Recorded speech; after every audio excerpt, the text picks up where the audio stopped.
नमस्कार साथियों, स्वागत है आप सभी का एक बार फिर से नए वीडियो में। तो साथियों, फाइनली आपका नॉर्सेट 9 का प्रीलिम्स का एग्ज़ाम ख़त्म हो चुका है। आप सभी ने एग्ज़ाम दे भी दिया होगा। तो हम लोग बात करेंगे अभी इस वीडियो में कि नॉर्सेट का पेपर कैसा आया था, किस लेवल का क्वेश्चन पूछा गया था, और क्वेश्चन का जो पेपर का मॉडरेट था कि हाई था कि माइल्ड था। ठीक है, इन सारी चीज़ों के बारे में बात करेंगे। और साथ ही बात करेंगे हम कि कट ऑफ क्या जाने वाला है इसका प्रीलिम्स का।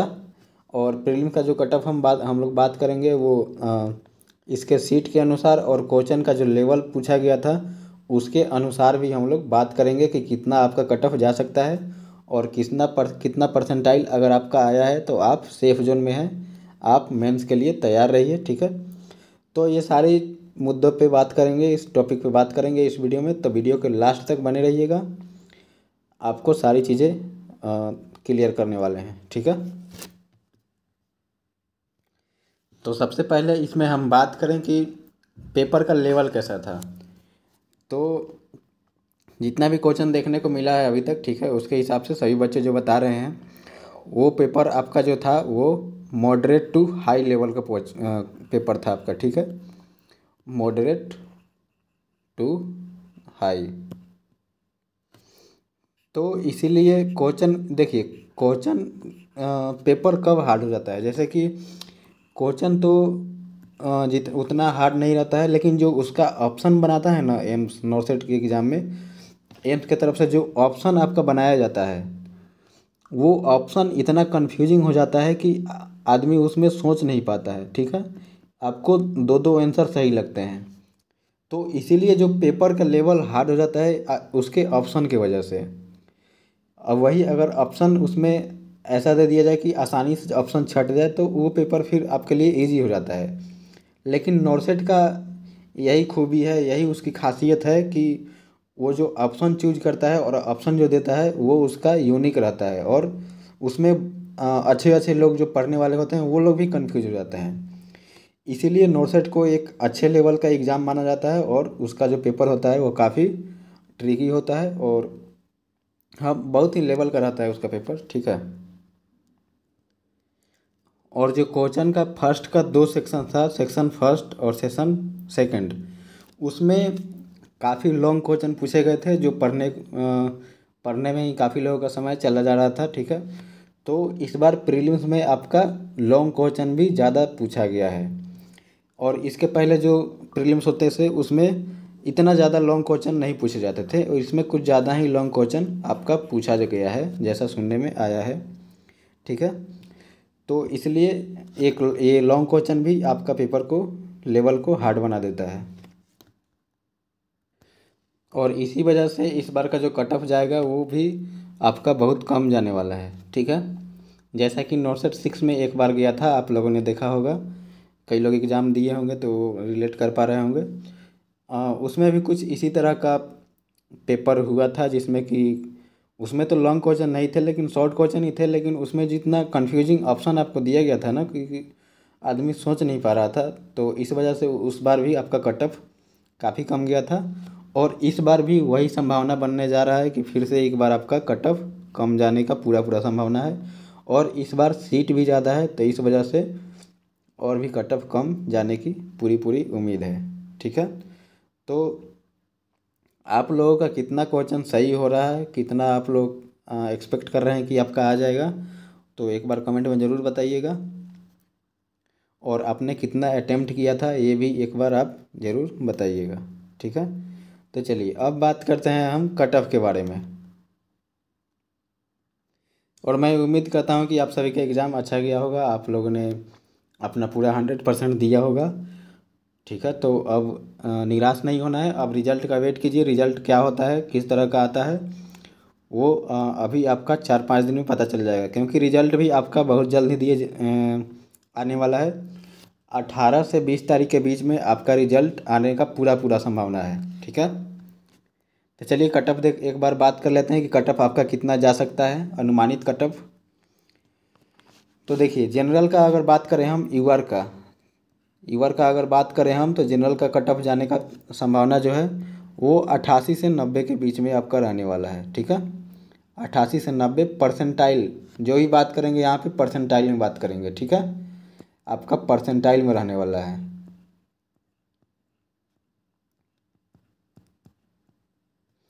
चलिए अब बात करें हम EWS की।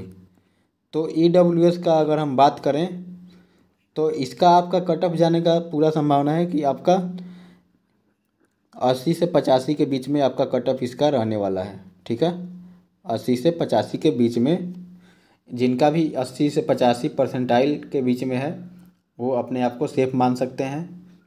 ठीक है, चलिए अब बात करते हैं OBC का। तो OBC का भी अगर आप कट ऑफ देखें तो OBC भी EWS के आसपास ही रहता है। ठीक है, हालांकि OBC से कभी कभार EWS नीचे चला जाता है, लेकिन दोनों अगर देखा जाए तो आसपास ही रहते हैं, तो इसलिए इसका भी कट ऑफ आपका 80 से 85 परसेंटाइल के बीच में रहने वाला है। और अब बात करें हम SC की। तो SC का अगर हम देखें तो SC का कट ऑफ जो जाने वाला है वो जाने वाला है आपका लगभग 75 के आसपास, आपका इसका कट ऑफ भी रहने वाला है। ठीक है, 75 के आसपास। इससे आपका 2-3 परसेंटाइल या 2-3 परसेंटाइल आप इससे कम ज़्यादा कर सकते हैं। ठीक है, तो इसके आसपास जो भी है वो अपने आप को सेफ मान सकते हैं। और अगर हम बात करें ST का, तो ST का अगर बात करें तो ST का आपका 70 के आसपास, 70 से कम ही जाएगा हालांकि। ठीक है, 70 से कम ही जाने का पूरा संभावना है कि 70 से कम ही रहे ST का, क्योंकि ST में काफ़ी संख्या कम होती है और इस वजह से ST का कम जाने की पूरी संभावना है। और SC का भी आपका 75 के आसपास रहने वाला है। तो इसीलिए आप लोग घबराए नहीं, इस बार कट ऑफ काफ़ी कम जाएगा, सीट भी ज़्यादा है और एग्ज़ाम का लेवल भी हाई था, इसलिए कट ऑफ कम जाएगा। ठीक है, तो रिज़ल्ट का भी मैंने बता दिया। रिज़ल्ट भी आपका जो है आ जाएगा 18 से लेकर 20 तक। ठीक है, रिज़ल्ट भी आपका आ जाएगा 18 तारीख से 20 तारीख के बीच में। आप रिज़ल्ट लगातार देखते रहिएगा, साइट विजिट करते रहिएगा, आपका पूरा संभावना है कि 18 से 20 के बीच में आपका रिज़ल्ट आ जाए। और अब बात करें मेंस के एग्ज़ाम का, तो मेंस का भी एग्ज़ाम शायद 27, ठीक है, 27 सितंबर को ही है मेंस का भी एग्ज़ाम। हाँ, 27 सितंबर को ही है शायद, एक बार आप देख लीजिएगा। तो मेंस के एग्ज़ाम के लिए आपके पास काफ़ी कम समय है, तो अभी से आप लोग तैयारी स्टार्ट कर दीजिए। अभी आपको रुकना नहीं है। जैसे प्रीलिम्स के लिए आप लोग चल रहे थे, कंटिन्यूटी बना था, वैसे ही आपको चलना है। आप लोग रुकना नहीं है कि रिज़ल्ट का वेट कर लेते हैं, नहीं, ऐसा ये गलती आप मत कीजिएगा। आप अपना जो है भले थोड़ा सा कम पढ़िए, लेकिन आप अपना कंटिन्यूटी मत तोड़िएगा। ठीक है, आप लोग कुछ ना कुछ टेस्ट वगैरह या फिर MCQ वगैरह आप लोग करते रहिएगा, समझ गए। और बाकी मेंस के लिए आपको क्या पढ़ना है, इसके लिए मैं एक अलग से वीडियो बना कर लाऊंगा। मैं बताऊंगा आपको कि उसमें मैंने मेंस में मैंने क्या पढ़ा था और कैसे तैयारी किया था मेंस के लिए, कौन कौन सी बुक या फिर कौन कौन सा टॉपिक जो होता है वो आपका ज़्यादा पूछा जाता है और आपको ज़्यादा ध्यान देने की ज़रूरत रहती है। तो इन सब चीज़ों के बारे में हम बात करेंगे अगले वीडियो में, अलग से मैं सेपरेट बना के लाऊंगा। ठीक है, मेरी स्ट्रेटेजी क्या थी और आपकी क्या होनी चाहिए, इन सब के बारे में हम लोग उसमें डिस्कस करेंगे। बाकी अगर आपको कुछ पूछना हो तो आप कमेंट बॉक्स में पूछ सकते हैं। ठीक है, तो चलिए मिलते हैं फिर से नई वीडियो में नए इन्फॉर्मेशन के साथ। तब तक के लिए धन्यवाद। तैयारी करते रहिए, कंटिन्यूटी बनाए रखिए, कंटिन्यूटी आप मत तोड़िएगा। और चैनल पर नए हैं तो जल्दी से सब्सक्राइब कर लीजिएगा, क्योंकि इस पर काफ़ी